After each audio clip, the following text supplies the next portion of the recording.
ആള് പറഞ്ഞടാ ഇങ്ങനെ ഒന്നും നടന്നിട്ട് കാര്യമില്ല, നന്നാവണമെന്ന്. നന്നാവണം. ഞാൻ നാളെ പോലെ നേരത്തെ എണീക്കാൻ തീരുമാനിച്ചു. ഞാനും തീരുമാനിച്ചു. ഞാൻ ജിമ്മിൽ പോയി ഒന്ന് സെറ്റാലെന്നൊക്കെ വിചാരിക്കണേ. ഞാൻ നാളെ പോലെ പണിക്ക് പോണം. ഞാനെന്തിനാ ഇതൊക്കെ വിചാരിക്കണേ? നിന്റെ വീടല്ലേ പറഞ്ഞേ? അത് തന്നെയാണ് നിന്റെ അടുത്ത് എനിക്ക് പറയാനുള്ളത്. നീ എന്തിനാ ഇതൊക്കെ ചെയ്യണത്? എന്റെ പെണ്ണല്ലേ പറഞ്ഞത്. എടാ, ഒരു നെഗറ്റീവ് ഉള്ളിടത്ത് ഒരു പോസിറ്റീവ് ഉണ്ടാവും, ഒരു പോസിറ്റീവ് ഉള്ളിടത്ത് ഒരു നെഗറ്റീവ് ഉണ്ടാവും.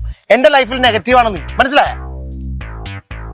ഞാൻ ഒരു കാര്യം പറയട്ടെ, ഞാൻ നെഗറ്റീവ്, നീ നെഗറ്റീവ്, നമ്മൾ രണ്ടുപേരും കൊടുക്കും. ഞാൻ പോസിറ്റീവ്. ദേവന്റെ അടുത്ത നെഗറ്റീവ്. എന്താണ് പരിപാടി? ഒരു ട്രിപ്പൊക്കെ പോയാലാ?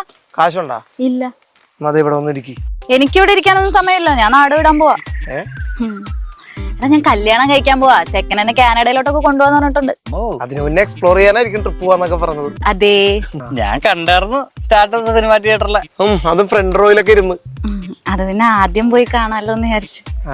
അതൊക്കെ പോട്ടെ. ആരുടെ പോയത്? ചെക്കൻ്റെ കൂടെ? ആരുടെ കൂടെ? ഞാൻ ഒറ്റയ്ക്ക്. ഒറ്റക്കാ? നീയാ? എടാ, നമ്മുടെ സവാരി ആപ്പില്ലേ, അതിനകത്ത് ബുക്ക് ചെയ്ത് പോയാ പോരെ? സവാരി ആപ്പാ? എടാ, കേരള സർക്കാരിന്റെ പുതിയൊരു ആപ്പാണിത്, എസ്പെഷ്യലി ഫോർ വുമൻസ്. വളരെ സേഫ് ആയിട്ടുള്ള SOS സൗകര്യം ഇതിനകത്തുണ്ട്. എമർജൻസി സിറ്റുവേഷനിൽ SOS ബട്ടൺ ഉപയോഗിച്ച് കൺട്രോൾ റൂമായിട്ട് കോൺടാക്ട് ചെയ്യാനുള്ള സൗകര്യം ഇതിനകത്തുണ്ട്. അത് മാത്രല്ല, ഓവർ പ്രോസസിംഗ് ചാർജോ ഹിഡൻ ചാർജോ ഒന്നും ഇതിനകത്തില്ല. Fast pickup, no cancellation, 0 commission. ഇത്രയൊക്കെ ഉള്ളപ്പോ ഞാൻ എന്തിനാണ് ഒറ്റയ്ക്ക് പോകാൻ പേടിക്കുന്നത്? കൊള്ളാല്ലേ? അങ്ങനെയാണെങ്കിൽ നമുക്ക് സവാരി ആപ്പ് ബുക്ക് ചെയ്ത് എങ്ങോട്ടെങ്കിലൊക്കെ പോയാലോ? കാശുണ്ടാ? ഇല്ല. അപ്പൊ ഇവിടെ ഇരിക്കും. ശരി. നമ്മളെന്താ പറഞ്ഞു? എന്നും നന്നാവണമെന്ന് പറഞ്ഞു. നന്നാവും.